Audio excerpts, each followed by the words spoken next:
Welcome to Monmouth University. Thanks so much for coming tonight on a pretty inclement day, I would say. We're so delighted you're here. I'm Ken Womack. I'm Dean of the Wayne D. McMurray School of Humanities and Social Sciences, and we are so very, very proud of the Monmouth University Polling Institute, which of course is part of our unit, and is one of the great initiatives in the history of this university. Built more than a decade ago, fairly modestly, it has grown, as I know many of you know, into an international force. One of my favorite statistics, and I love baseball, so I love statistics, but one of my favorite statistics is the A+ rating that we hold thanks to the good work from the folks in the Institute that we hold with 538.com, which really means a lot because that is the gold standard in the industry, and it speaks so well of Patrick Murray's work with his team. At this point, it is my distinct pleasure to turn the mic over to our president, Gray DeMena.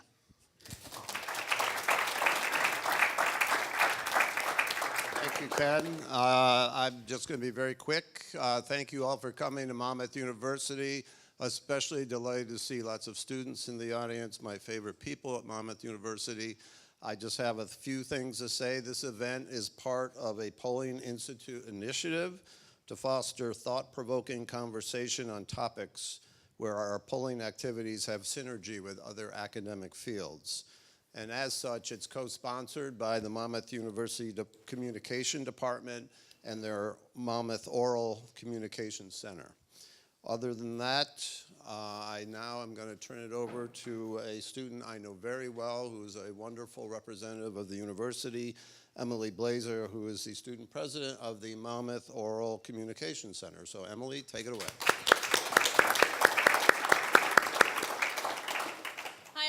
Welcome. Thank you for coming. Like Gray DeMena said, my name is Emily. I'm currently a junior studying communication with a focus in radio and television, and I'm enrolled in one of our 5-year master's programs to get my degree in corporate and public communication.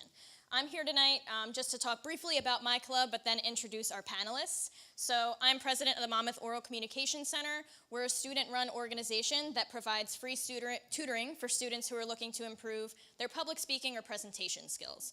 So that's just a little bit about me, but more importantly, let's get to our panelists. First, we have Jack Ford. He is an Emmy and Peabody Award-winning journalist, documentary producer, prominent trial attorney, author, and professor. He is currently a CBS News Correspondent for 60 Minutes Sports and host of Metro Focus on PBS. He is also the co-founder and chief anchor of the American Education Network, a consultant for the NCAA, and an original anchor at the launch of Court TV. So, welcome.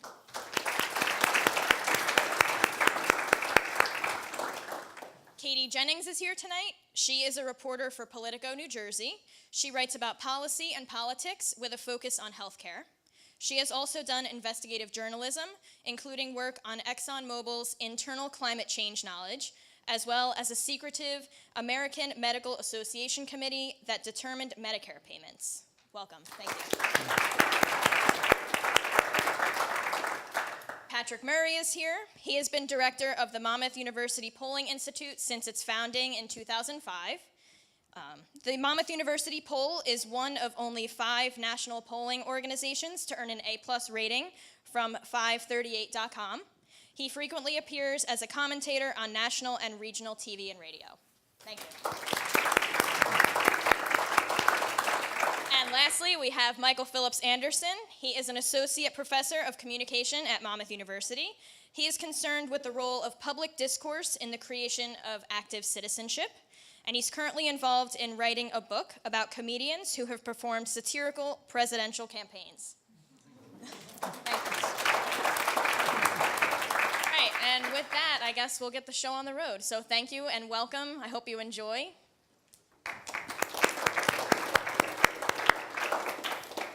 Great, thank you, Emily, and President DeMena, Dean Womack, and thanks to our panelists and for all of you coming out tonight.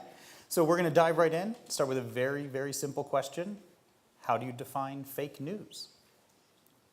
So you say it's a very simple question, I and I think that's part of the problem is we don't have a uniform definition for what it is, and I think that that's what the poll that was released on Monday that Monmouth did found. So some people define it as things that are factually incorrect, and then other people define it as news that has some sort of editorial bent. And so our president defines it in his own way, and so I think that it's a really hard question to answer. I think you can see it, and why it is hard, because it can manifest itself in so many different ways. You can see the one that's clearly obvious, which is intentional misstatement of fact. That's an easy one, and we've seen that, across the boards and on each end of the political schemes. What becomes, I think, a little bit more troublesome is you can also see misinformation that might not be intentional, but can still be as damaging. And it might not be intentional because it could come from somebody who just is very anxious to grasp this because somehow it fits their narrative that they're looking for. So they might not take the time to check into it. They might not have the inclination to check into it. Or, more troublesome, they might not care. And I think the other area that can be difficult for us is when you have opinions that are based upon misinformation.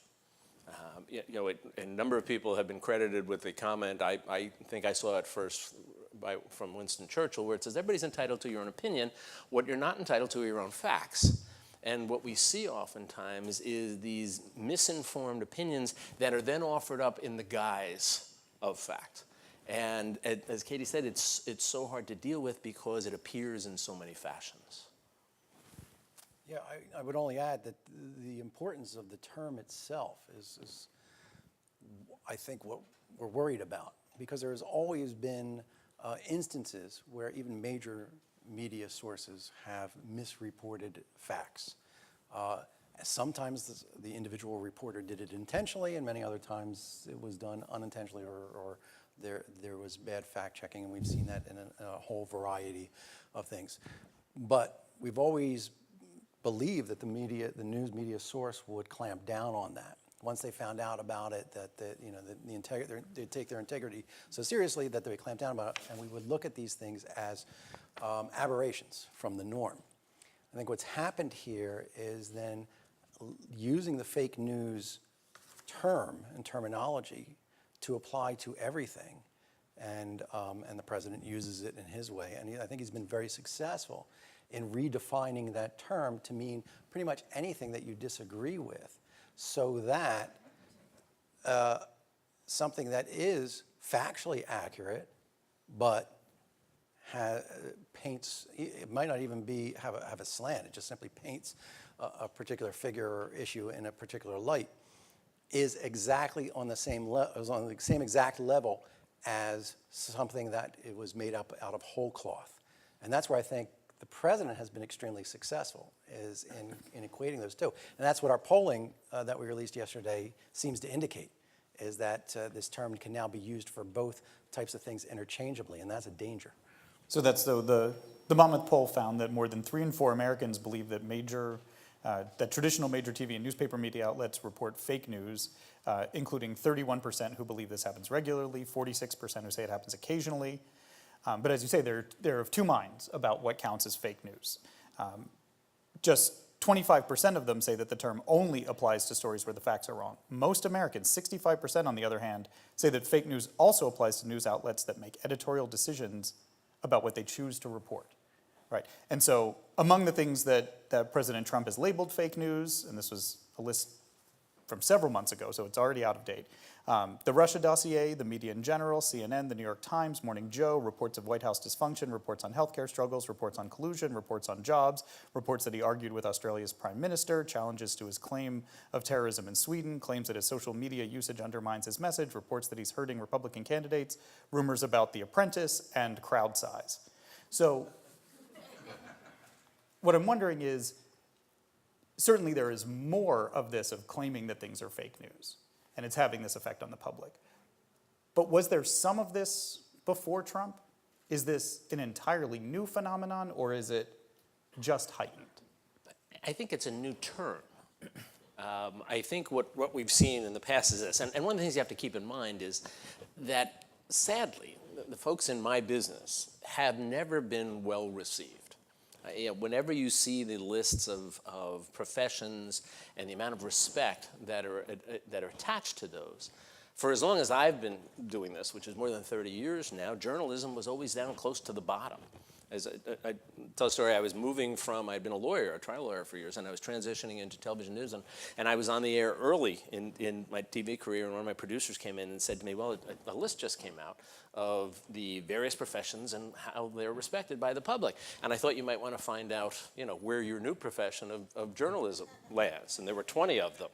And I said, yeah, I'm curious. She said, number 19. I said, well, I always have my legal profession. She said, oh yeah, number 20. So we have always started off with people, for whatever reason, being suspect of us. And I think what is contributed now to the notion of being willing to stick a tag on something. We, I think, as a culture, are fascinated by the notion of annotations. What can we call somebody? What is the label we can put on them? So the introduction of the term fake news, and look, I'm an independent. I have been for all my life, based upon not only inclination but what I do for a living. But if you're looking at it from a political perspective, the creation of this term that has just essentially just caught in the minds of so many people was fairly brilliant politically, because it gave a label. It's much more complicated for somebody to say, well, let me tell you why I don't agree with the report about whatever.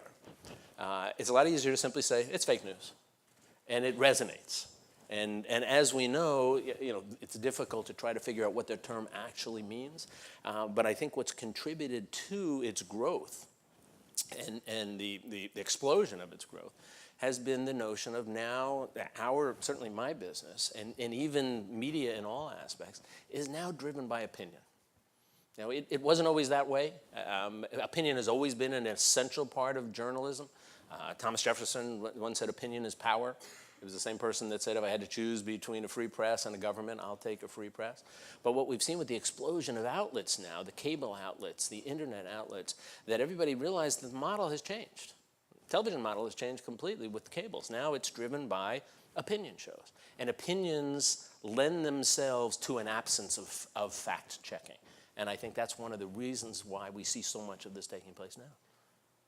So there has always been tension between reporters and politicians. I think what's changed in the current dynamic is that so you were talking about the things that Trump has said are fake news. So crowd size is one of them, right? So that is just something that is so easily fact-checked. Yet the White House was so adamant that the crowd at his inauguration was so much larger. I think it was 3 times the size than Barack Obama's. And so that's the kind of thing where in the moment it's the news outlet said versus what the White House said, and then you can look at photographs and you can see what actually happened. But so in the past, again, there has always been this tension, and politicians and people, I mean, everyone at times is mad about how they're covered or whether there's a certain slant, but I think what's different is before it was more about whether or not there's a slant, and now you have things that can vary, that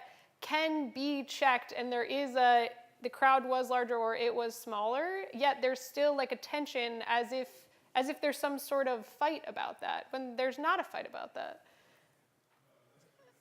I think the issue about fact-checking and why that's not effective any longer is because we've regressed into this kind of tribalism where opinion is paramount to the reasons behind that opinion, why that opinion exists.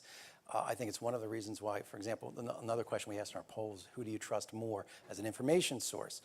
The president, and then we named CNN, MSNBC, and Fox. And in each of those cases, for most of the public, they trusted the news outlet more than they trusted the president, except among self-identified Republicans who said that they trusted the president as an information source more than they trusted any of those outlets, including Fox. as an outlet. And so that's why checking the facts don't matter. So if Donald Trump says the crowd size was this and others say that it wasn't, well, then the deference there, they've already made the decision that they're deferring to whatever, I don't want to say ideology, but a paradigm of where truth lies and why truth exists. That's outside of facts. No, go ahead, Jack. And I think Patrick used the perfect term for this, because to understand this, because if you think about it, in an absolute sense, the absence of a willingness or an inclination to challenge statements seems odd. You like to think that the hallmark of an intelligent mind is the ability to balance competing ideas, to sort through them. But what we're seeing here, as a backdrop to all of this, to better understand it, not to agree with it, but to better understand it, is this notion of tribalism. I think if you look in the 30 years that I've been doing this, I've covered a number of presidential campaigns, and I describe it as a progression. Partisanship, which is part of a democracy. You're going to have it by definition. Then we got kind of hyper-partisanship.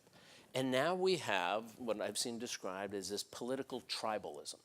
And the notion of tribalism is, I don't want to hear anything that doesn't correspond to my belief.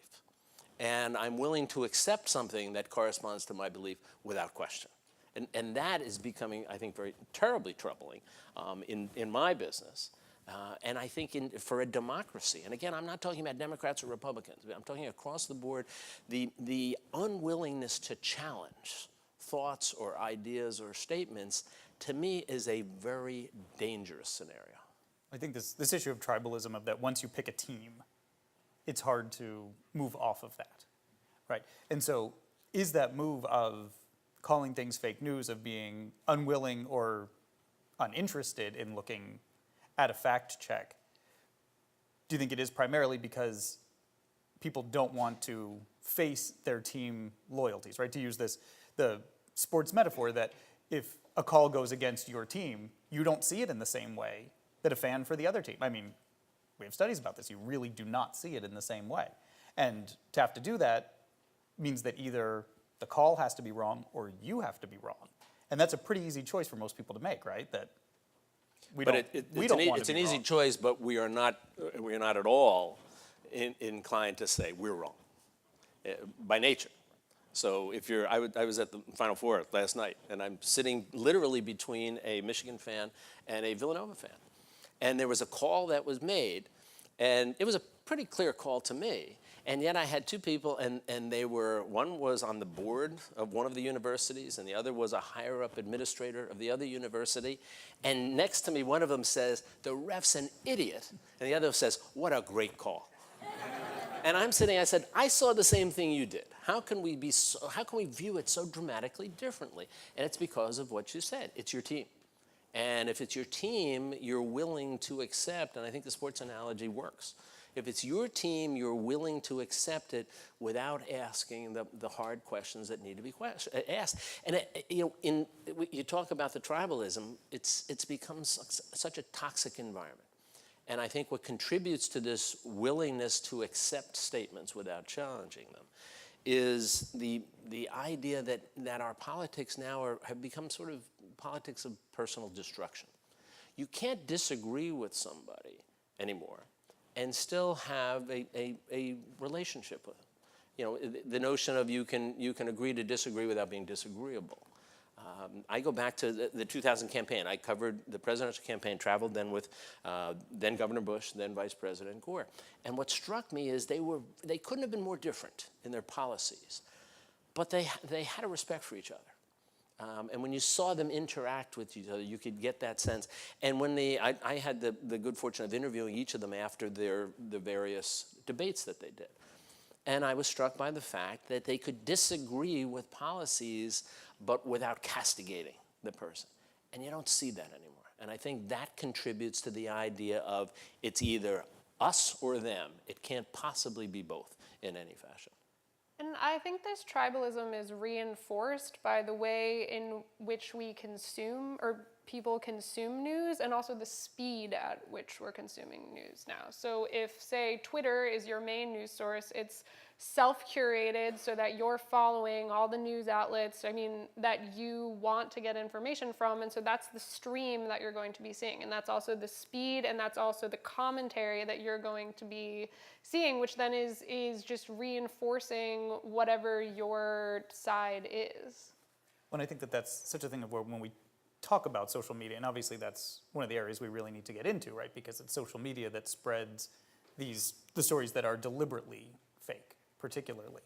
And we talk about social media like it's a monolith, but my social media is different from your social media, right? We follow different things.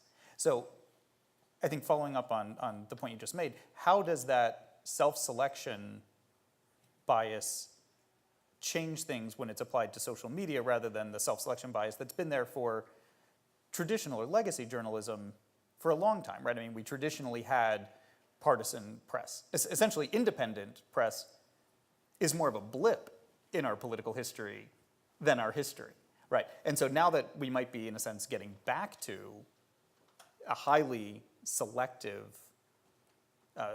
decisions about what media we're going to consume, how is that playing into the ability for fake news to spread and to be persuasive? I'm sorry, Katie. Again, it's speed. It's the informality of it. And I even, journalists that I know people are just thinking, oh, this is an informal thing. This isn't the same thing as publishing in a newspaper or, doing an in-depth story. And that's a problem, because then they might be more willing to retweet something that is not true, or that they otherwise would have fact-checked. And so you think, oh, a retweet, what's that? But when hundreds of thousands of people or 1 million people are retweeting that piece of information is getting ingrained in the news, and it may not be true. It also might be true or not contextualized properly, which is, I think, the bigger thing, is that when you had to wait for the morning paper to come, that story had to be fully fleshed out before it was in the paper. Whereas now it doesn't have to, you get pieces of it tweeted here. And I agree with Katie. One of the things is that it's informal in that you're creating your social network, right? And a network of folks who are like-minded. And one of there's two issues, or two problems I see here. One of the problems is that an attitude or behavior or belief system that might be on the fringe numerically in terms of the greater society suddenly has a critical mass on social media where it doesn't in real life. You might be the one crazy person who lives in your town, but you get on social media and suddenly there are 20,000 crazy people just like you that you can talk to, and you become a community, and suddenly you say, well, I'm not that crazy, am I? It's the other people who are crazy. And so I think that's one part of it. The other part of it is because there are all these different media outlets here, is that we've lost, and we'll continue with the testosterone-filled sports analogies here, is that we don't believe in the refereeing system anymore that the media would provide, right? So it's one thing to sit there and say, that was a bad call, ref, but at the end of the day, you're going to say, in most cases, the games are officiated fairly decently, and you believe in the officiating system. There might be some problems with it here or there, and you deal with those problems. We've now lost faith in the officiating system. So what happens when you lose faith in the officiating system? You say, well, then my team's always right. Forget that call. My team's always right, and your team's always wrong. I think the other problem, and certainly it applies to the traditional media, because you mentioned the absence of independence, and the question is there was always publications that were designed. There was a newspaper that was started in Tennessee, and its avowed purpose was to get Andrew Jackson elected. So there has always been this notion of a bias, an institutional bias. But I think what's changed now is the business model. And now that's talking about, again, television news, cable news, because it used to be when you had a small number of outlets here, and here's a perfect illustration, Meet the Press, been on the air for longer than any other television show. It started actually as a panel of press members questioning somebody. They were the questioners. Now, and I love Meet the Press, I had the great good fortune to host it a couple of times. Now it's a panel of media people but giving their own opinions. So what you've seen now is the model has shifted. And I think that came with cable news, because the people who started to create cable news realized, all right, how are we going to fill 24 hours a day, 7 days a week? And I was involved with MSNBC the first day it went on the air. It was with NBC News, and they had taken a lot of the NBC News folks and said, we need you to contribute here. And I was at the time covering the O.J. Simpson trial, the second O.J. Simpson trial, out in Santa Monica, the civil case. And what MSNBC said is, all right, during the day, as the chief legal correspondent, I would show up on nightly news and I'd explain, here's what happened today in court, here's why it's significant, here's what's going to happen tomorrow. My role, I always believed, was as a teacher. I didn't give any opinions. And then MSNBC said, well, here's what we need you to do at night. We need you to have a panel of folks, and all we want to hear is their opinions. So we're not interested in factual reporting because we can't afford to do that 24 hours a day, 7 days a week. And people might say, why? Well, the package pieces that you see in the news, where an anchor will toss to a correspondent who sets it up with a sentence or two, throws to the tape, comes back and tags it with a sentence or two, they're very expensive to produce. It costs almost nothing to have a set, and you have people volunteer. It's astonishing how people want to get on television. Routinely, when I was hosting these shows, I'd get hundreds of emails or letters or phone calls saying, can I come on your show? You don't have to pay me anything. So most of the people you see on these shows are not getting paid for it. But there's a reason why they want to be, the lure of television. How many times have you seen somebody doing a live stand-up and you have the idiot behind them going like this and saying, hi, Mom, we're number one? People want to be on television. So it lent itself to this new model. It was cheap. They had to fill 24 hours, 7 days a week, and they had a vast array of folks who are willing to get on, and most of these people are ones who have never had an unexpressed thought in their life. So they're willing to get up there, and as soon as the light goes on, they start to talk, whether there's a factual basis or not. So as this model has changed, and remember, all of them are now owned by publicly held corporations. And as we know, what a publicly held corporation owes to its shareholders is bottom line, which means ratings. And they then quickly realized, and the folks at Fox News were the first to realize it, that there is a new model here. And the model is to carve out an area here so that we know we're going to have a guaranteed audience. And it became enormously successful. And you saw MSNBC, which had struggled for years trying to figure out what it was, said, all right, we'll be the countervailing approach to things. CNN has sort of been struggling in the middle, and people have their thoughts where they go. And you see it on the internet sites, they realize that as a business model, you have a built-in audience, so play to your audience. And that's, I think, one of the reasons why we've seen a difference here in the old traditional notion of journalism, which is we'll have our factual reporting, we'll have opinions, but it'll be clearly identified as such. The op-ed page, it'll say analysis or opinion. And now the business market lends itself to opinion. And we talked about before that the danger with opinion is it can be misinformed opinion, yet it can be as powerful as informed opinion. So which stories that you all would consider to be fake news do you think have had an actual effect on the American public? How are you defining fake news? No, you get to do that. How are you I'm finding just the effect on moderator. the American You public? get to define it, and you get to pick the story. I mean, I can give you some examples, right? So there was Pizzagate, right? There was the Pope endorses Trump. I think it's almost, Michael, it's become not so much the incidental in the individual stories in terms of impact, but it's the sheer onslaught of them. And again, I'm talking across the political spectrum. And the notion of each of those, the ones that you mentioned, certainly had significance. But I think when you start to be besieged by these stories, and again, you're not challenging. That's what we talked about before, the willingness to accept them because it's your team. So I think the answer is that in some ways they have all been impactful, but I don't know if there's any way for us to calibrate exactly how impactful. Yeah, I couldn't pick an individual one, but I'm with you on this, Jack. It's the accumulation of the impact, the effect, has what's been significant. And in fact, I was just talking to a columnist today about this our fake news poll and what it means. One of the things I said, I think one of the problems that you have is now that the president can control the agenda through claiming something is fake news. And then you, the mainstream media, respond to that on that level. You know, he frames the debate and you accept that framework. And then you go back and say why this isn't fake news. But then you're playing that game. Because now you're talking about whether something is fake news or not, rather than reporting the news. And the number, if I just throw one other thought, I don't want to cut you up, but the onslaught brings with it these sort of puzzling developments. Yesterday was International Fact-Checking Day.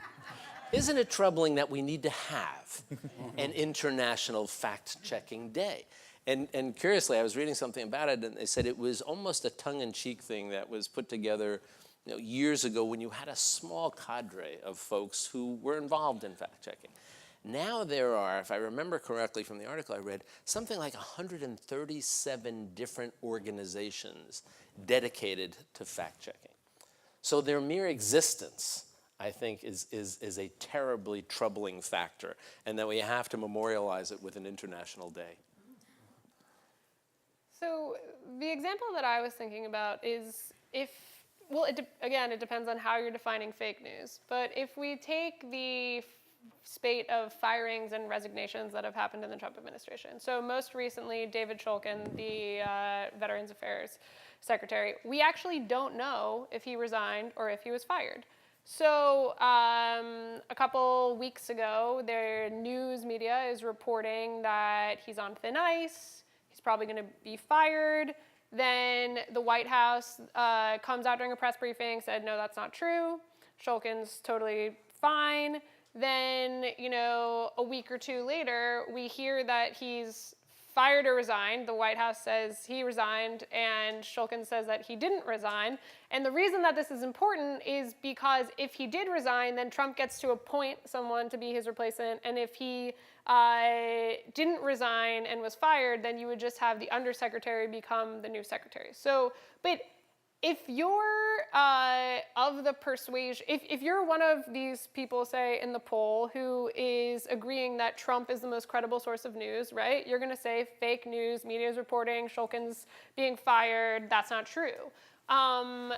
And if you're on the other side where you're believing the media, then you're like, it's fake news that Trump is denying that this is happening. And so what we have is like this whiplash effect. And I think that's what I am like personally experiencing when I wake up in the morning and, the first thing I do is have Trump's tweets come up, right? And so it's just like, is he in? Is he out? Is he in? Is he out? And this has happened to like so many people with Rex Tillerson, like exact same deal where media was like, he's going to be fired. White House says, no, he's not going to be fired. And so I think that like those kind of incremental things, it's not one major fake news story, but I think it's just this kind of constant whiplash that people are having, and that allows for you to choose a side and pick a side and to call the other side fake news.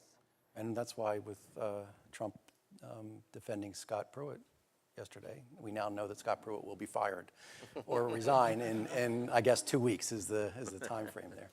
So is what's different than this, the incremental, the drip, drip, drip of it, that always in American politics that every cabinet secretary has the full confidence of the president until the second that they don't?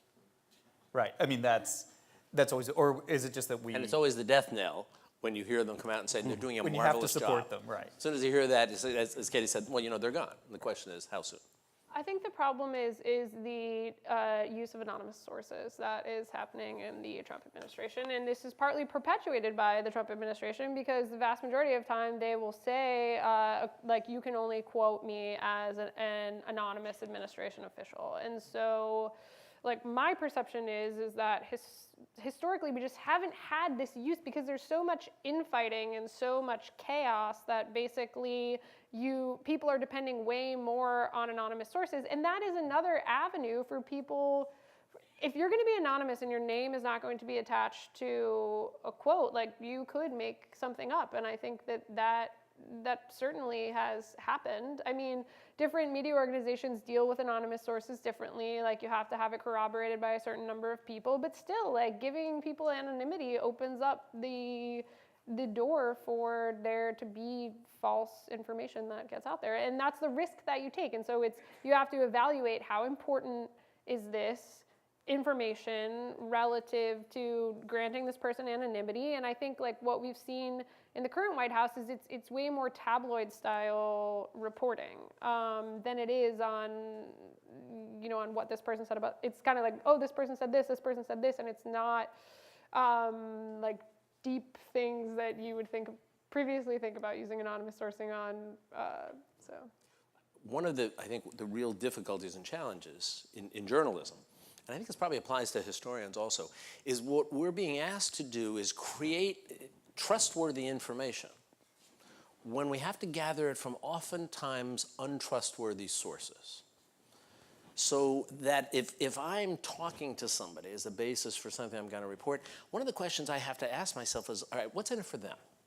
Now, why is it that they're offering me this information, and how does it impact my ability to craft a trustworthy story based on them? And that's where I think the notion of anonymous sources comes in. And it's been awfully troubling. I think maybe as you're an older journalist, you look at it differently. But the notion of using anonymous sources, I think, is very problematical, and it lends itself to the label fake news.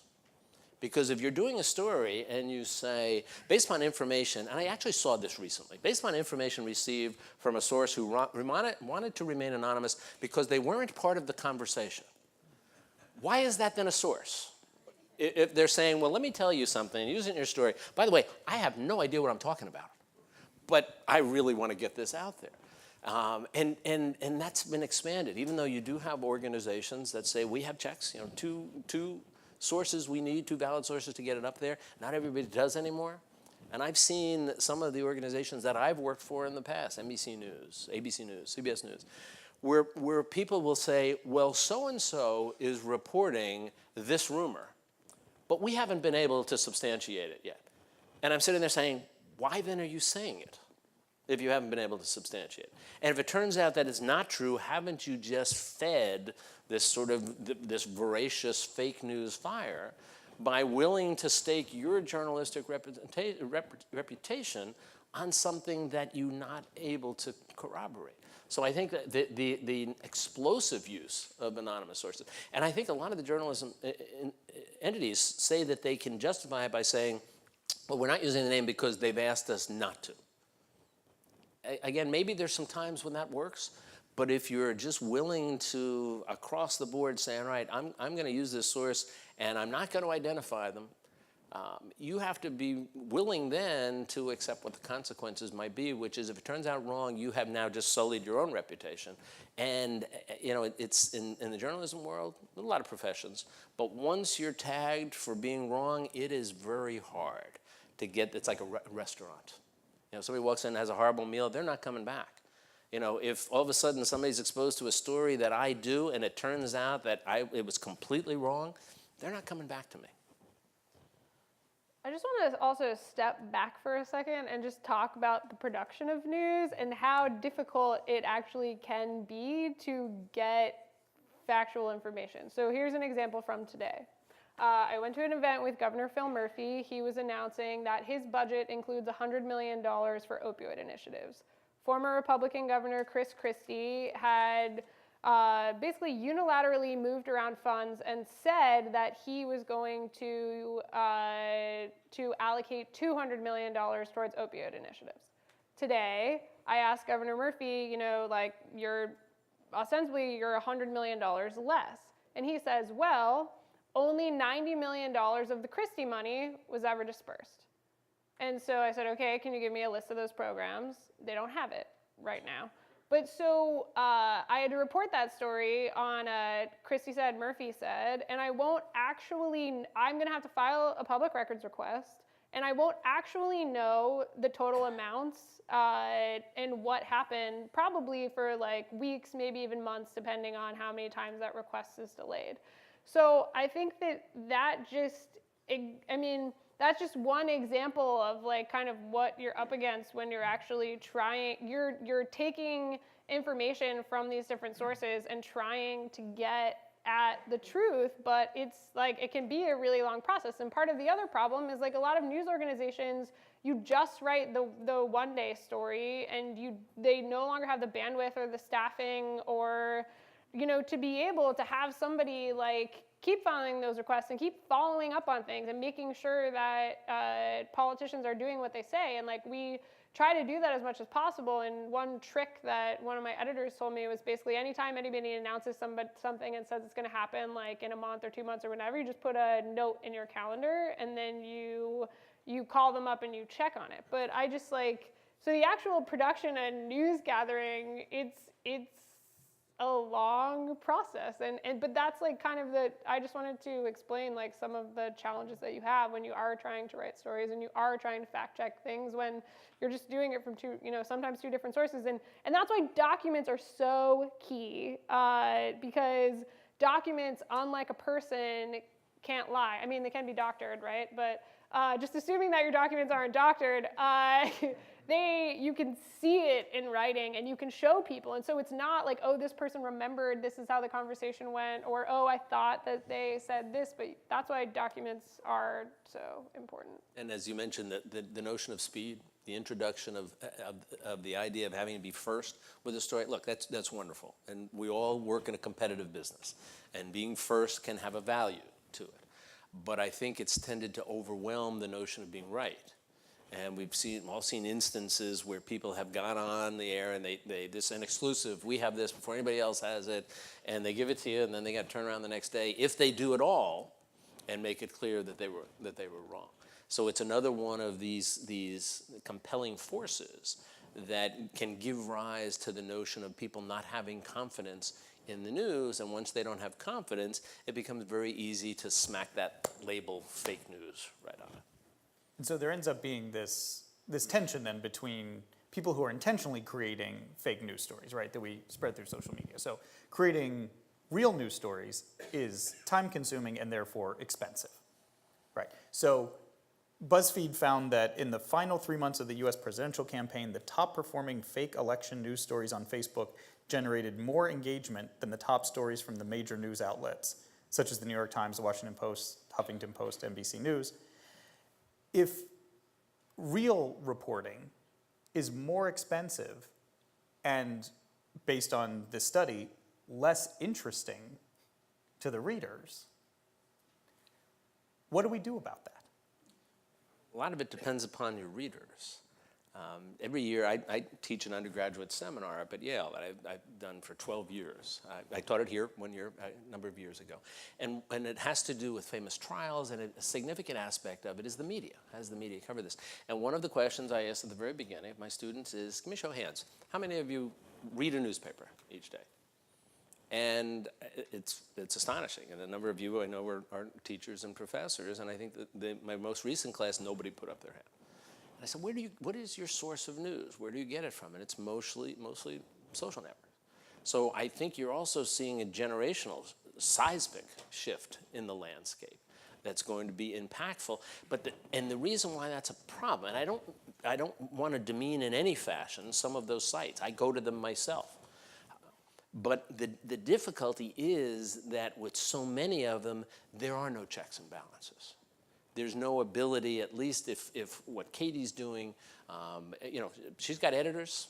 People are going to look at it and say, is this right? Where'd this come from? Are you good with it? Are you okay with us to run with this? Because they know it's your reputation that's on the line.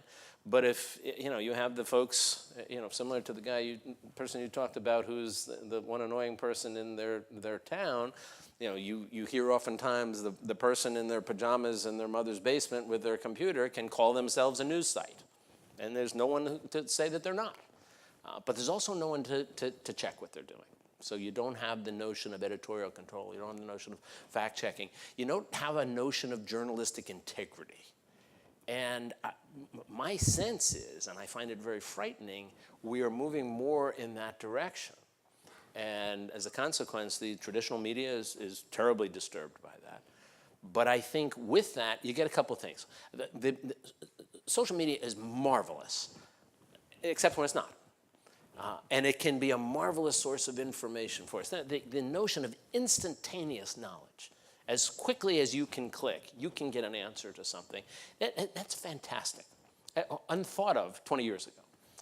But the downside of it is if people are relying upon those clicks and that information without guidance and without editorial oversight, then I think that not only contributes to the notion of the fake news phenomenon, but it's also going to contribute to the idea of the diminution of respect for journalism itself.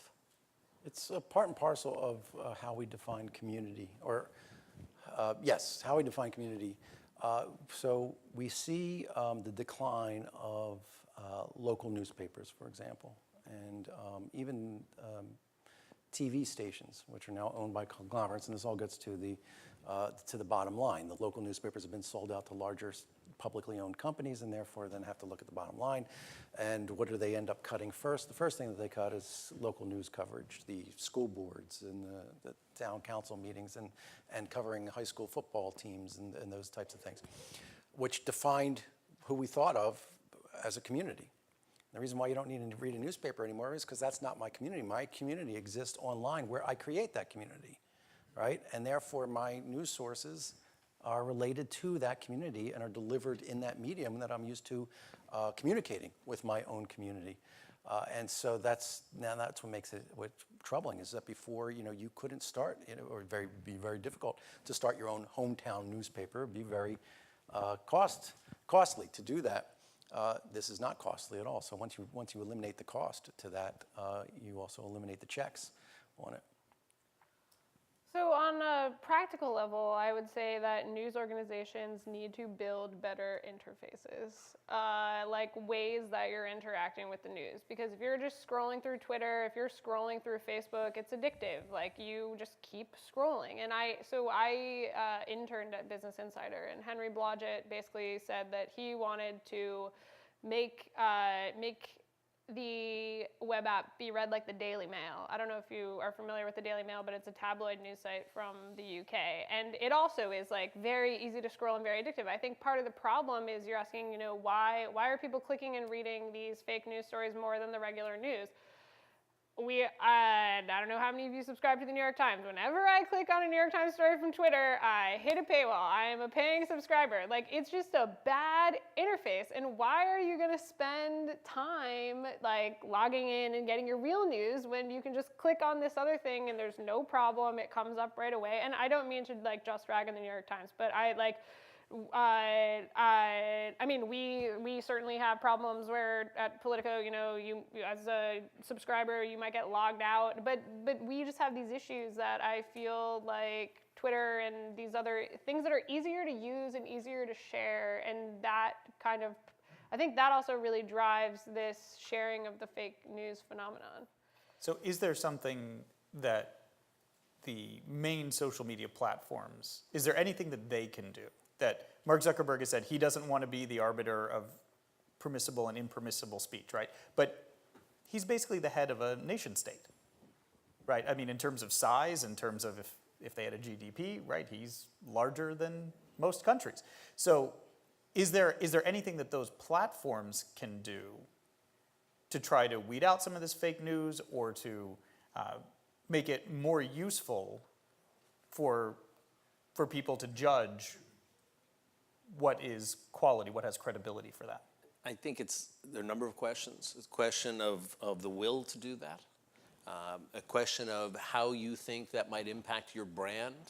If somebody is saying you're a censor, as you said, Mark Zuckerberg said, I don't want to be the one essentially decides what people are going to see.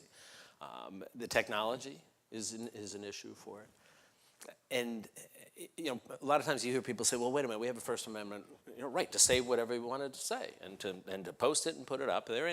And generally speaking, they're right.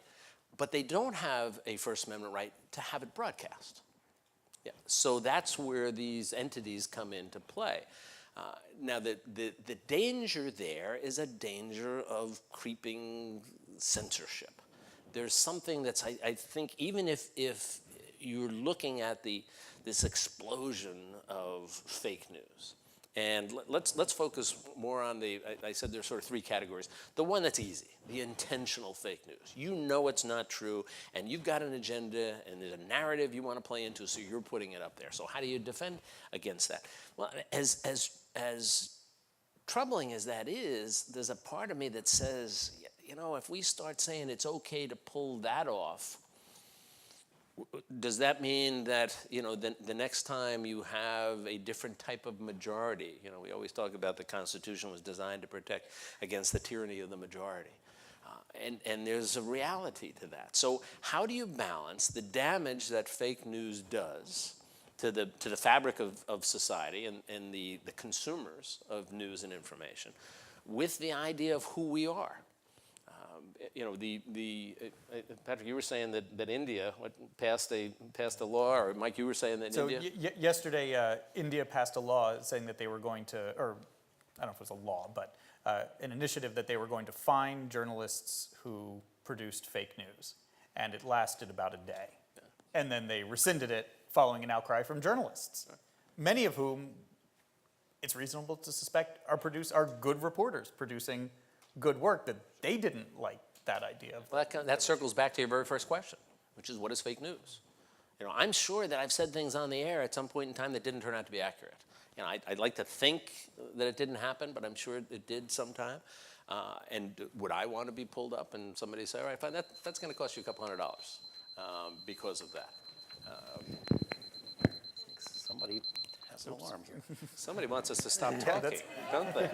We've got a few more minutes, and then we'll get some. Yeah. So, the the difficulty is, how much are we willing to accept to protect ourselves against fake news if it's going to impinge upon, you know, what we hold out as why we're different. Sort of the defining element of our culture is that we allow differences. In some ways, we embrace them.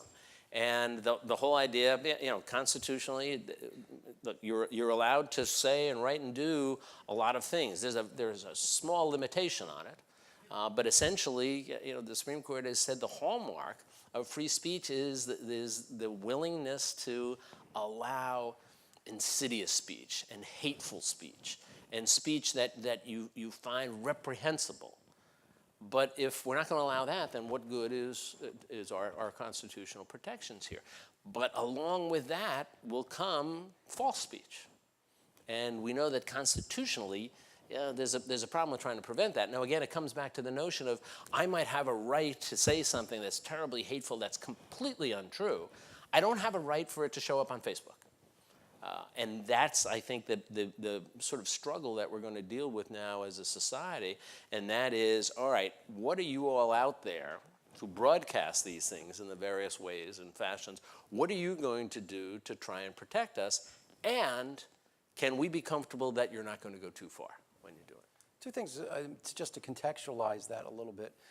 You know, the whole, students here won't know this name, but except if you read it in a history book, but the whole concept of a Walter Cronkite type of media, where there's this independent, objective, totally objective media, is really a post-World War II phenomenon. It's, you know, you're talking about older media, is that, and in fact, if you go to European media, you can see, I mean, you pick a newspaper to subscribe to in Europe based on your political views, because you know it's going to be factual, and you expect it to check the facts, but it's also going to present it in a context or in an editorial slant that you tend to agree with, and you know that going into it, but it's still an independent media.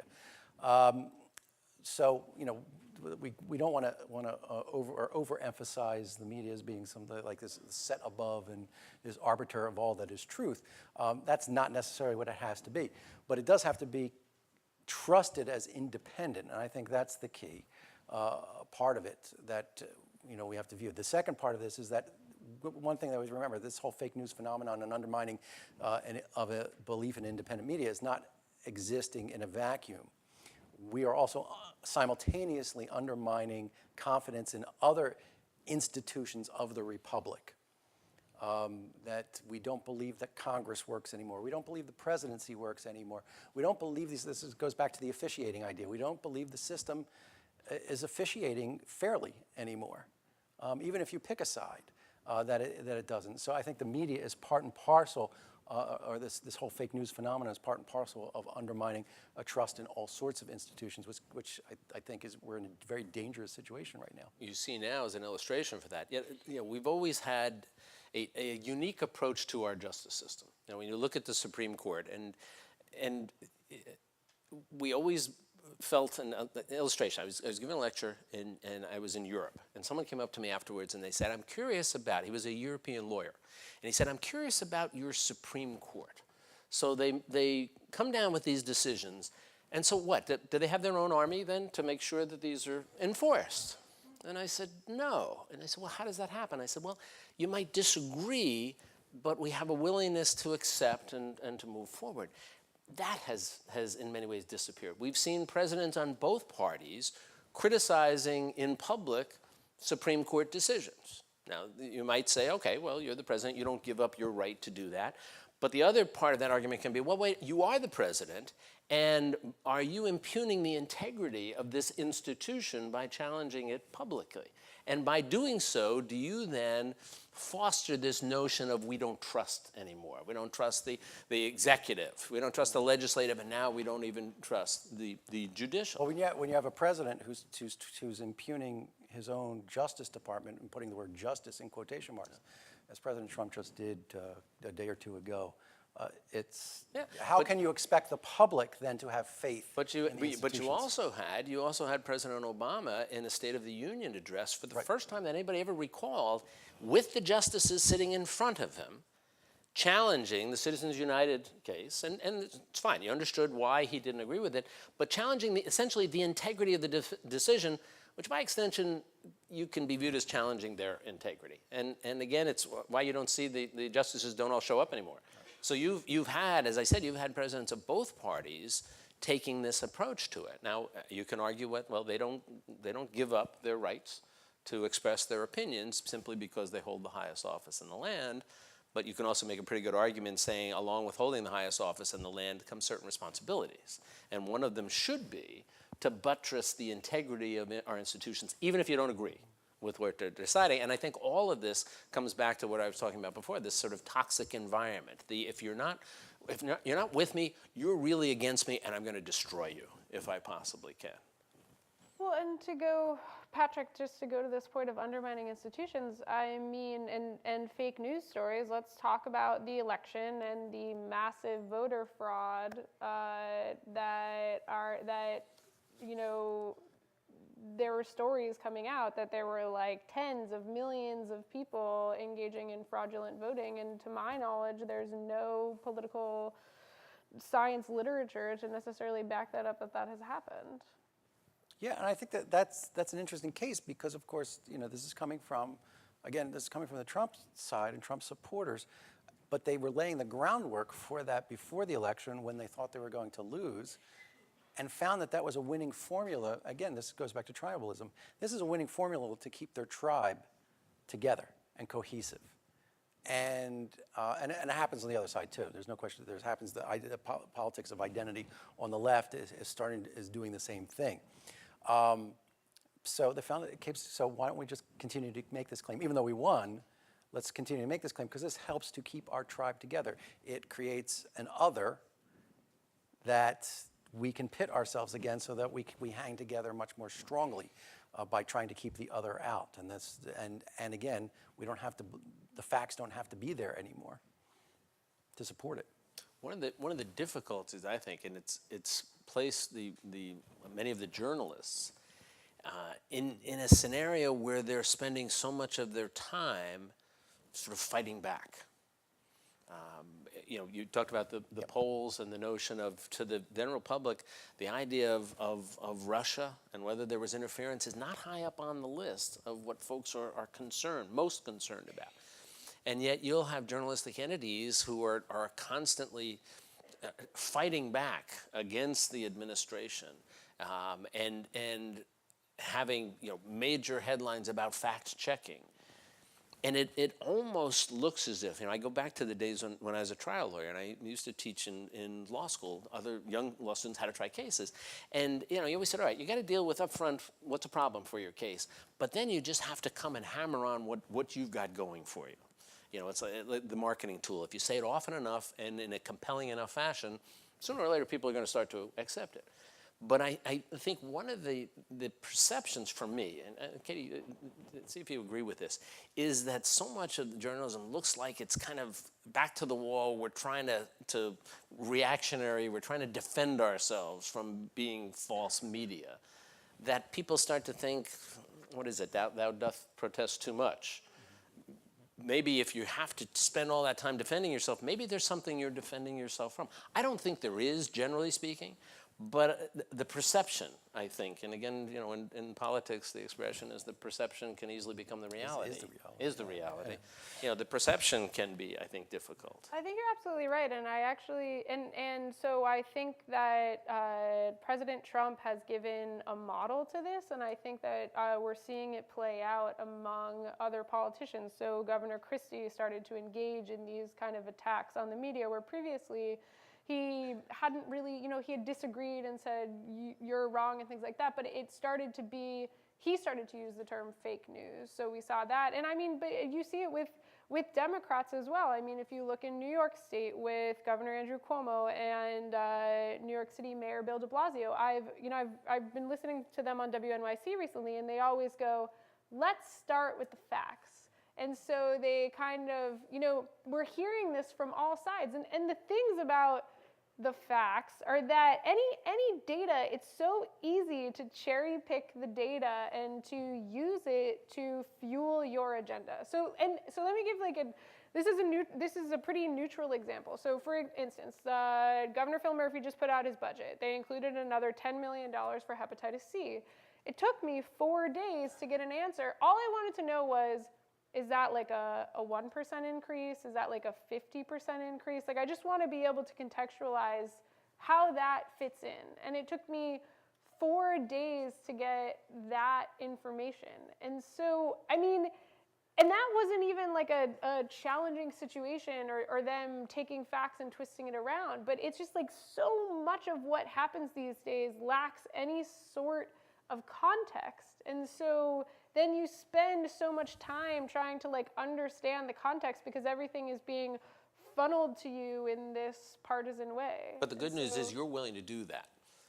You're and I'm not saying this just because you're here, but you're a good journalist who works hard at doing that.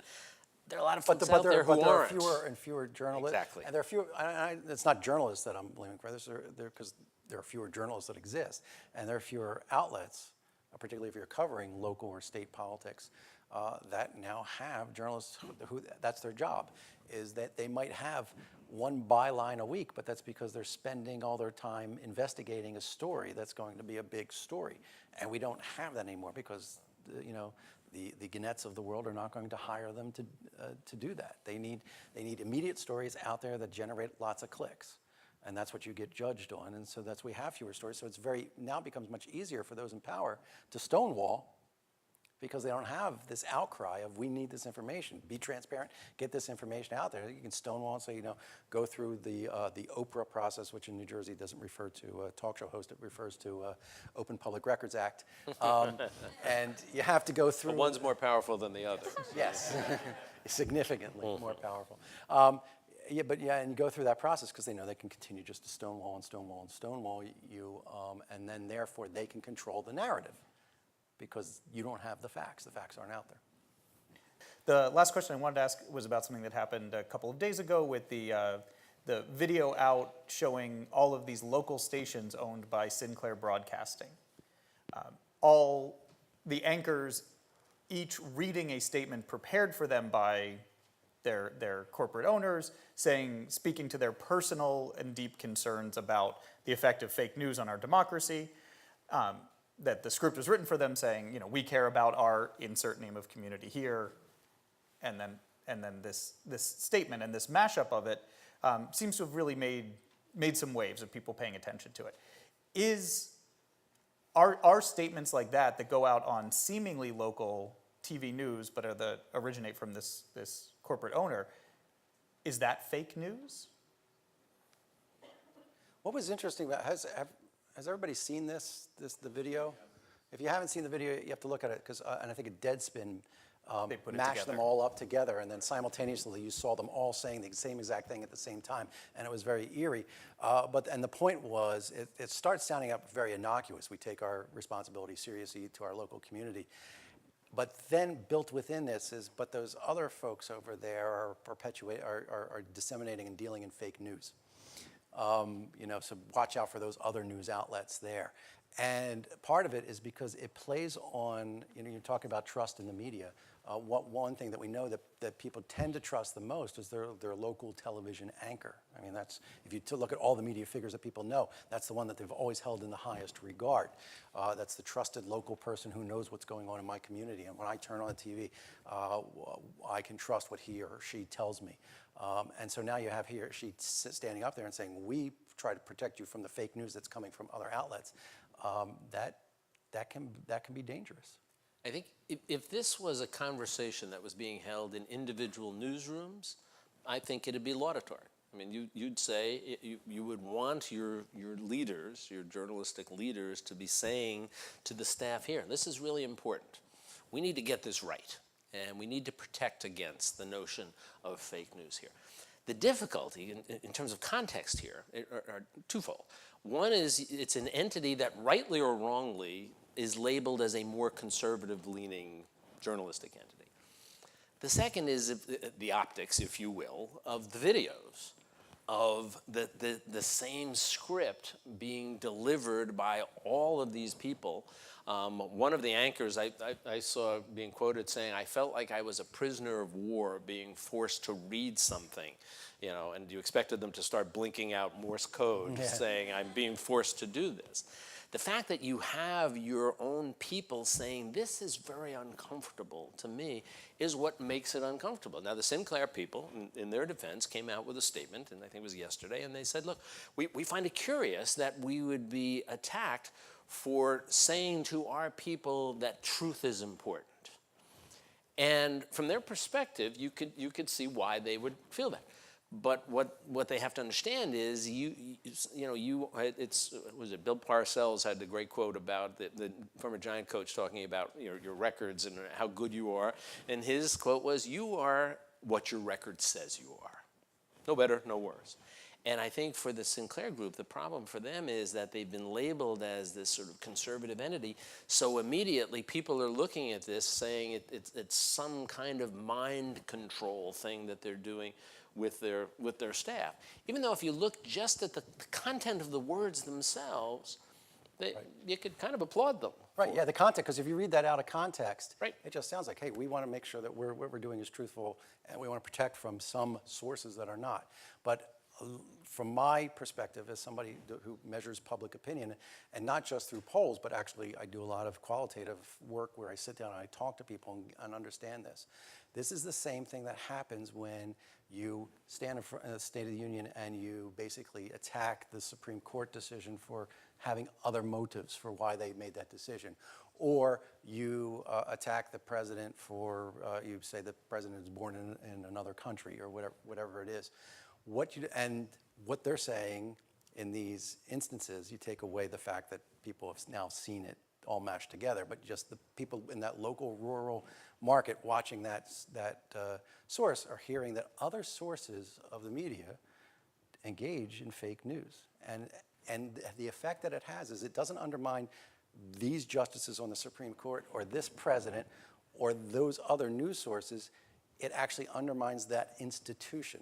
So if these things can happen with this president, that means the whole presidency can be delegitimized. Same with the courts, and then the same with an independent media. Is that you're not just simply blaming them, is that you end up then tarring the entire institution. And it becomes very much a them versus us type of thing. Great, okay, so do we have some questions out in the audience? Starting back All the here. way back there. I teach a class where I teach sort of people to try to challenge and think about things. To what extent is this a problem of the consumer side of news versus the production side? Is it the sense that nobody thinks about what they're seeing and they just say, oh, that must be true, and they pass it on? Is that more of a problem than the production of the fake news, if you will? I think it's partly a problem of economics. I think it's that people are no longer willing to pay for news that is well produced. And we were talking about all the downward pressures that are on journalists to be faster, to put out more content, and not to be able to take a step back. And it's twofold, because it's that, and then it's also now you as a consumer are so used to getting things instantaneously. And it's like we live in this instant gratification society where we just see something and then we want to believe it, and then we don't go back to check whether that was actually true because we don't make time. I mean, as Patrick was saying originally, like people who sits down and reads a newspaper? Fewer and fewer people every year. So it's sad. And one of the difficulties is this notion of does the media, is their job to provide the news consumers with what the news consumers want, or is it what the producers want to give them? And it always creates that sort of elitism question, saying, are we in the media, do we know better what our news consumers need to get from us? And that's been one of those debates that has ricocheted around journalism schools for decades here. But a lot of it comes down to, as Katie said, now these downward pressures. So it's pretty much, give folks what they want, because that way you're going to guarantee they're going to stay with you.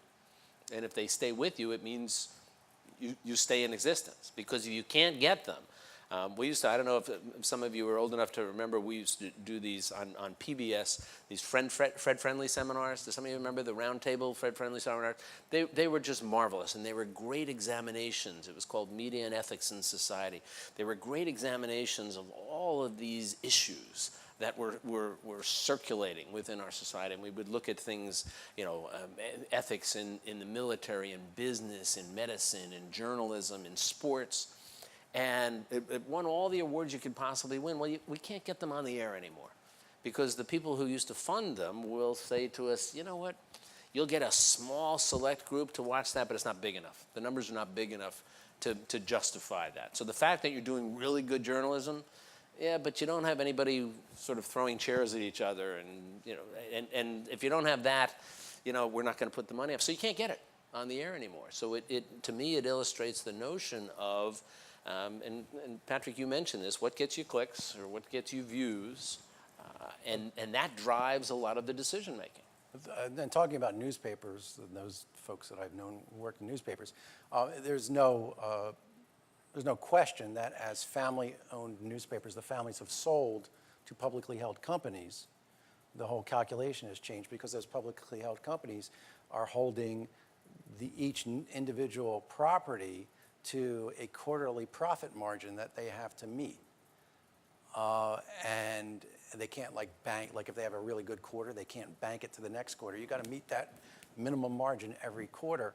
And that's a lot different than a family-owned company who would, weather the ups and downs of a profitable season. And so that's had a significant impact on the news. As an illustration that when I first started working in this business, it was with CBS. CBS was a wholly owned entity at the time. And they would tell repeatedly, those of us in the journalism part of CBS Inc., that we should have no concern for whether we're making money or not. You have a public trust, and your job is to make sure the public understand the great issues that are percolating within our society and give them both sides of the argument. So we literally, the news division was told, your job is not to make money. We've got the entertainment division over there. They'll make the money to allow you all to exist. Well, then CBS got bought up by, I forget which entity it was, and now, as you know, all of the news divisions, as you said, are publicly owned. So the idea of going into your owner and saying, we're doing really good, substantial, and important and compelling work. We're not making as much money as you want us to make, but that's okay, right? And what's the answer going to be? Of course not. You've got numbers. And you know what? If this show, I don't care how smart it is, and how revealing it might be. If it's not getting the numbers, well, you got to find something else that will. And we know, sadly, what types of shows can make those numbers.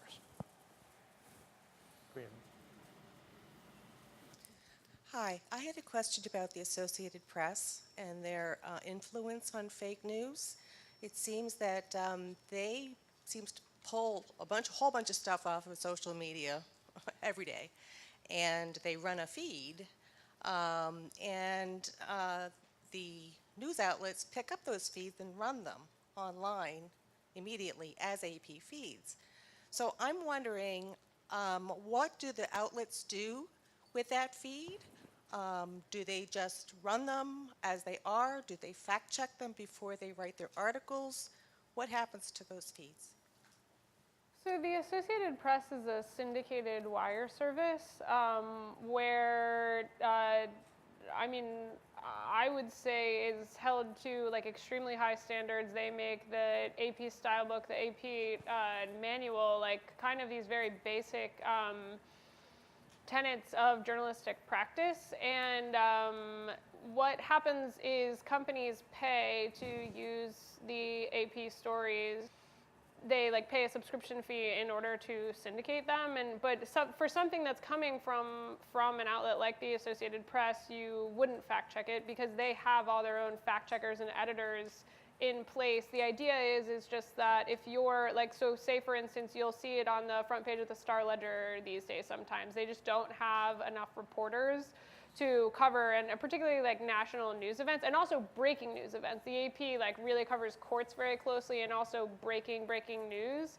And so that will run, and yeah, but I mean, I would say the AP is considered of the highest standards, and you wouldn't have to have a fact-checking process for it. Yeah, and if the Associated Press didn't fact check and started putting out shoddy work, then all the outlets would not be paying to subscribe to it. That's my concern, because I have had experience with that, where they have put out fake news.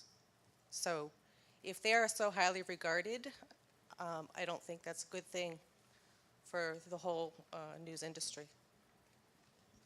I'll localize it a bit. A few years ago, Brian Williams got in a little trouble because he spread some information on a late night talk show, and then it was followed up. And he lost his job, although he's still with MSNBC. But then again, George Stephanopoulos, who came from the Clinton administration, interviews the Clintons and others as a news reporter. What do you think of that, and is that valid? All right. First, full disclosure, they're both very good friends of mine. Brian and I have been friends for 30-some years, George and I for 20-some years. George's wife, Allie Wentworth, and I did a syndicated show together, so that being out there. What you're talking about, I think, are two different things. Brian has admitted that he essentially fabricated and embellished things, and there's no greater sin for a journalist, and he has paid the price. He was in the pinnacle of broadcast journalism, and he's not anymore. And that was, as I said, something he's admitted to, and that is, again, the grievous sin for a journalist of making things up. The question with George and the news entity, he made things up about himself, right? His own experiences. It wasn't about news events. It was his own role in events. But still, you can't do it. And he is the first one now when he talks about it very openly. George, the issue becomes, all right, when is your personal involvement disqualifying? When is whatever you have been involved with enough that you shouldn't comment on it? So, for instance, your question to me, somebody might say it's maybe the fact that I'm friends with both of them would disqualify me from answering your question. So what you like to do is say, all right, full disclosure, I'll be transparent about it. That way you can take whatever I say in whatever way you want, but at least you know where I'm coming from with it. So if you're not familiar with it, the criticism of George Stephanopoulos was that he worked for the Clintons. He was a powerful force in getting President Clinton elected the first time. He eventually then left and got into journalism, contributed to the Clintons, to their foundation, and continued to have a relationship, although that relationship got significantly frayed when he wrote a book about his involvement with the campaign, but then conducted the interviews for ABC News about that. Now, I think there are a lot of people in the business that would have said, you know what, the optics of that just don't work.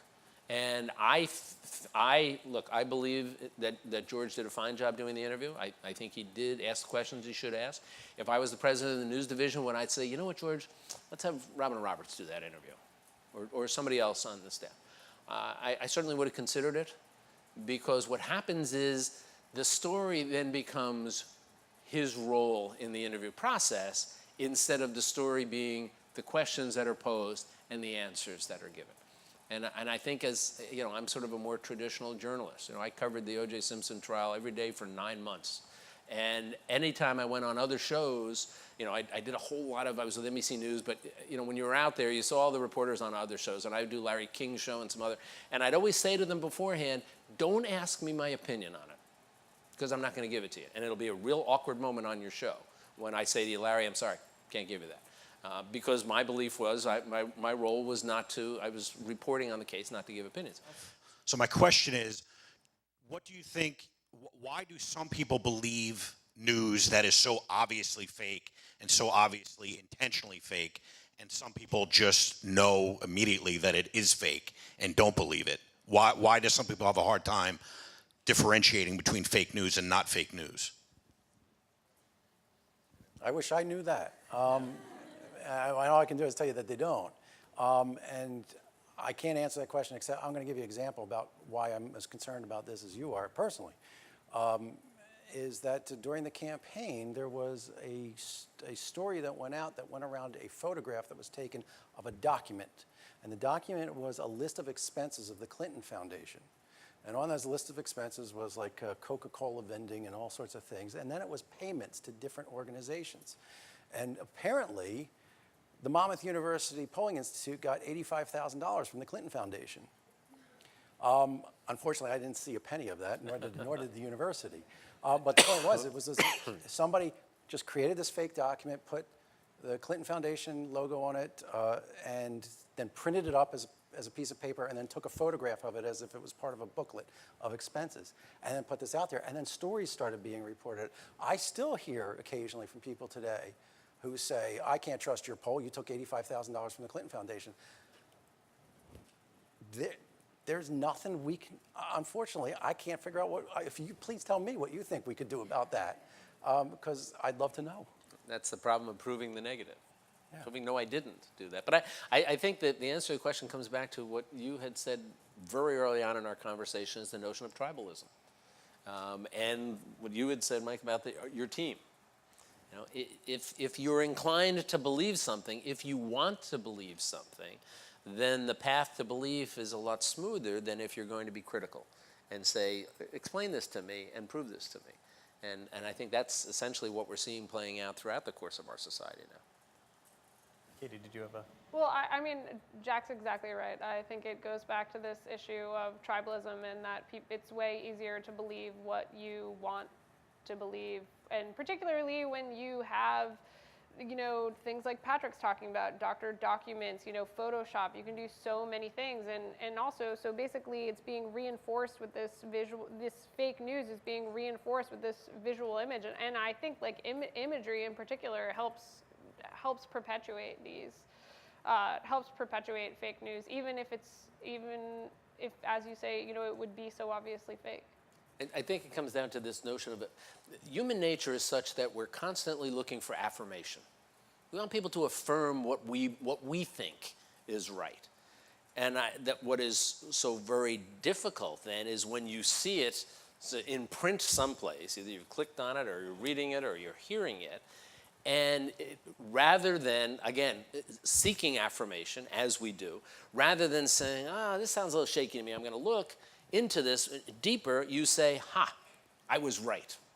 Because you know what? Somebody right here on Facebook said what I thought, so I must be. And they've got a couple of tens of thousands of people who are liking this, so it must be right. Right, even though there's hundreds of millions who say that that's wrong.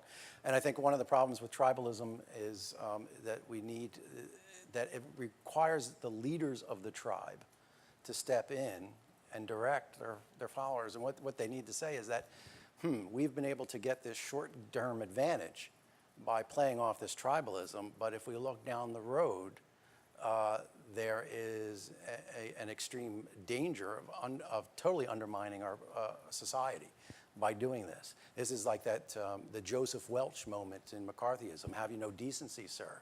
Where it was just one guy. I mean, he wasn't the leader of the tribe, but he said it in such a way that other Republican leaders in Congress stepped back and said, oh, how far have we allowed ourselves to go down this road?